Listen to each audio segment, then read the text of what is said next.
అసలుకి నాకు నిన్న మీ మంత్రివర్గాన్ని చూస్తే నాకు తమాషగా అనిపించింది.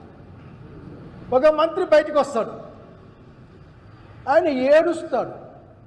ఆడ కన్నీళ్ళేం నాకు కనపడలేదు కానీ కళ్ళు తుడుచుకుంటా ఉన్నాడు. అతను ఎవరంటే పాపం మా రాయచోటి దగ్గర ఉన్న ఒక మంత్రి. బహుశా మీరే చెప్పింటారు, పోయి బయట పోయి ఏడ్చిపో, ఏడ్స్తే కలిసి జనాన్న చూస్తారని. ఆయన దేనికి ఏడ్చాడంటే రాయచోటి కేంద్రంగా ఉన్న అన్నమయ్య జిల్లా నాశనం అయిపోయింది, పీకేసినారు.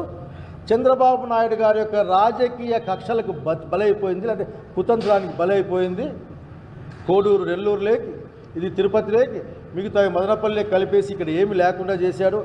అంతకుముందు ఈయన చెప్పిన మాటలు అందరూ గుర్తు తెచ్చుకుంటున్నారు. సోషల్ మీడియా మొత్తం నడుస్తూ ఉంది. మీసం తీసేస్తాను, రాజీనామా చేసేస్తాను అని మాట్లాడి ఆడపోయి కన్నీళ్ళు పెట్టుకొని బయటకు వచ్చారు. మళ్ళీ కన్నీళ్ళు తుడుచుకొని లోపలికి పోయాడట. మెడికల్ కాలేజీ కడతామని చెప్పారట. అంటే మెడికల్ కాలేజ్ గవర్నమెంట్లోనా పీపీపీలోనా చెప్పింటే కూడా బాగుండేది పాప.